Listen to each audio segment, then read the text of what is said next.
Bom dia a todos, que a paz de nosso Senhor e Salvador Jesus Cristo esteja contigo, meu irmão e minha irmã. A mensagem de hoje tem como tema o Deus de todos os momentos. E nós vamos abrir a palavra de Deus no livro de 1 Reis, capítulo 20, e eu vou ler a partir do versículo 30 até o versículo 23 ao 30, que diz assim: Os servos do rei da Síria lhe disseram: Seus deuses são deuses dos montes, por isso eles foram mais fortes do que nós. Mas pelejemos com eles na planície, e por certo prevaleceremos contra eles. Faze, pois, isto: tira os reis, cada um do seu lugar, e substitui-os por capitães. Arregimenta outro exército, igual ao exército que perdesse, cavalo por cavalo e carro por carro. Pelejemos com eles na planície, e por certo prevaleceremos contra eles. Ele deu ouvidos ao que disseram, e assim fez. Passado um ano, Ben-Hadad arregimentou os sírios e subiu a Afeque para pelejar contra Israel. Também os filhos de Israel foram arregimentados e providos de víveres, marcharam contra eles. E os filhos de Israel acamparam-se defronte deles, como dois pequenos rebanhos de cabras, mas os sírios enchiam a terra. Nisso chegou o homem de Deus e disse ao rei de Israel: Assim diz o Senhor: Porquanto os sírios disseram: O Senhor é Deus dos montes e não Deus dos vales, entregarei nas suas mãos toda esta grande multidão, e saberás que eu sou o Senhor. Assim, pois, estiveram acampados 7 dias, uns defronte dos outros. Ao 7º dia, a peleja começou, e num só dia, os filhos de Israel mataram dos sírios 100.000 homens da infantaria. E os restantes fugiram para Afeque e entraram na cidade, e caiu o muro sobre 27.000 homens que estavam. Ben-Hadad, porém, fugiu e veio à cidade, onde se meteu numa câmara interior. Nesse texto, nós temos um desafio que os sírios fizeram a Israel. Os sírios achavam que o Deus de Israel fosse um daqueles balaíns cananeus, que só exercia domínio sobre as montanhas, e que se os seus adoradores fossem desafiados nos vales, o Deus deles se mostraria impotente, inoperante, e eles seriam derrotados. Era necessário, portanto, que o Senhor desse uma lição aos sírios, e foi exatamente isso que aconteceu. E com isso, nós podemos aprender que quem está em um lugar alto tem a sensação de superioridade. Se for o seu caso, se você for para um lugar alto, será possível observar tudo lá de cima e terá uma forte sensação de superioridade. Você estará acima e tudo mais estará abaixo. Se você subir uma montanha e olhar para baixo, um rio parecerá um filete de água. As pessoas parecerão minúsculos insetos se deslocando vagarosamente, e as árvores parecerão gravetos. De vez em quando, as coisas mostram-se assim também para nós. A luta nos parece pequena, a adversidade algo insignificante. Tudo lhe parecerá menor se você estiver em um lugar alto, porque quem está em um lugar alto está mais seguro. Quem está em um lugar alto tem uma visão melhor da situação. Mas nós vamos ver 3 verdades espirituais sobre os lugares altos. Satanás não tem medo de ninguém que está em um lugar alto. Satanás vai procurar uma maneira de tirar você desse monte de vitória. Jamais se esqueça disso. Nunca pense em baixar a guarda diante dele, em achar que ele lhe deu alguma trégua. Portanto, esteja sempre de prontidão, em estado de alerta, vigiando e orando, jejuando e exercitando as armas espirituais que Deus lhe deu.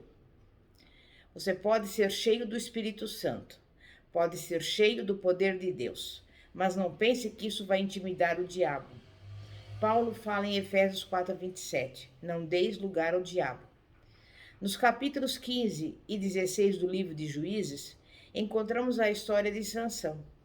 O diabo preparou ciladas para aquele gigante de Deus. Satanás procurou identificar o ponto fraco na vida de Sansão.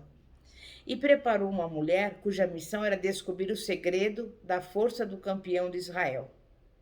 Dalila conquistou o coração de Sansão, e depois de 5 tentativas de enfraquecê-lo e aprisioná-lo, Sansão contou para ela o seu segredo, tornando-se vulnerável a Satanás. Sansão não pôde fazer mais nada. Ele havia brincado com coisas sérias. Sua derrota foi lamentável e vergonhosa, pegando-o de surpresa. Nenhum cristão deve cometer o erro que Sansão cometeu: excesso de confiança, falta de temor de Deus, desrespeito para com os mandamentos do Senhor. Tenha cuidado, dobre a sua vigilância, não dê brecha a Satanás, pois o objetivo dele é tirar você do lugar de vitória em que Deus lhe colocou e arrastá-lo para a lama do pecado, para o abismo da vergonha e da derrota, como fez com Sansão. Além disso, até nos lugares altos, grandes batalhas são travadas. Onde Elias travou uma batalha com 45 profetas de Baal, no Monte Carmelo, que é um dos lugares mais altos de Israel. Não podemos esquecer que após travar aquela guerra e vencer todos aqueles profetas, após ter estado no alto do Monte da Vitória, Elias foi atacado pelo diabo, através de Jezabel, e desceu para o vale, para o deserto da perseguição, da fuga, do desânimo, do sentimento de abandono, insignificância e vontade de morrer. Há muitas pessoas que são orgulhosas, mas Deus não tem parte alguma com elas. A soberba precede a ruína e a altivez de espírito precede a queda. Você está vivo? Você existe? Não se esqueça que você deve tudo isso a Deus. Você tem casa própria? Tem uma boa família? Tem carro? Tem emprego? Deus está lhe abençoando? Isso é o resultado da interferência de Deus na sua vida. Portanto, toda a honra e toda a glória sejam dadas a Ele. O importante não é só começar bem a vida cristã, e sim concluí-la da melhor forma possível. O importante é você progredir, é você crescer, mas sempre na presença do Senhor, sempre reconhecendo-o em todos os seus caminhos. Provérbios 3, versículos 5 e 6 diz: confia no Senhor de todo o seu coração e não te estribes no teu próprio entendimento. Reconhece-o em todos os teus caminhos e ele endireitará as tuas veredas. Jeremias diz: não te glorie o forte na sua força, nem o rico na sua riqueza. Não se glorie o sábio na sua sabedoria. Mas aquele que se gloriar, glorie-se nisso, em me conhecer, saber que eu sou o Senhor. Jeremias 9, versículos 23 a 24. Portanto, abra sua boca e glorifique a Deus. Quem está no vale está por baixo, está em luta, está enfrentando a adversidade. Mas o que nós podemos aprender sobre os vales? Por mais profundo que seja o vale, o Deus que nos socorre está sempre muito acima dele. Eliseu estava em Dota, e o rei da Síria mandou para lá um grande exército, com cavalos e carros. E a ordem era prender Eliseu e trazê-lo, vivo ou morto. A cidade foi cercada. Quando pela manhã o ajudante do profeta abriu a porta, assustou-se ao ver um exército bem armado cercando a cidade. Mas o servo de Deus não se apavora com as adversidades. O profeta Eliseu disse para o seu servo: não temas, porque mais são os que estão conosco do que os que estão com eles. Segundo o Rei 6, versículo 16. Mas o moço não entendeu as palavras do profeta, e então Eliseu orou: Senhor, peço-te que lhe abra os olhos para que vejas. E o servo viu que os montes estavam cheios de cavalos e carros de fogo em redor de Eliseu. Tem gente que não tem olhos para ver as maravilhas e a manifestação do poder de Deus. Eliseu estava no vale, o exército da Síria em um lugar alto, mas o exército de Deus estava em um lugar mais elevado ainda. O inimigo pode estar numa posição melhor ou superior que a minha, só que o meu Deus sempre estará acima de tudo e de todos. A luta e a adversidade podem ser grandes, mas Deus é muito maior. Se estivermos com Deus no vale, estaremos melhor do que quem está sem Ele no monte. Por isso, se a pessoa está no alto, ela pode estar se sentindo triunfante, superior a todos, inabalável. Mas se estiver sem Deus, vai cair. Por outro lado, a pessoa pode estar no mais sombrio e profundo vale, sentindo-se cercada de tribulações e grandes perigos. Mas se naquele vale Deus também estiver com ela, ela sairá de lá vencedora. Jamais será derrotada. O que faz a diferença é a presença de Deus com você. Está escrito em Isaías 41:10. Não temas, porque eu sou contigo. Não te assombres, porque eu sou o teu Deus. Eu te ajudo, eu te esforço e te sustento com a destra da minha justiça. É no vale que conquistamos as maiores vitórias. E é por isso que as vitórias mais marcantes acontecem quando o problema é difícil, quando aparentemente não há nenhuma saída para nós. Isso acontece para que Deus seja glorificado. Como exemplo, temos a vitória de Davi sobre o gigante Golias e também a do profeta Ezequiel, que foi levado a um vale de ossos secos e ali profetizou. A autoridade de Deus está em você e com você. Chegou a hora de você profetizar. Deus vai devolver poderosamente a vida a esse vale. Profetize sobre a sua casa, sobre o seu casamento, sobre os seus filhos, sobre o seu emprego, sobre a sua saúde.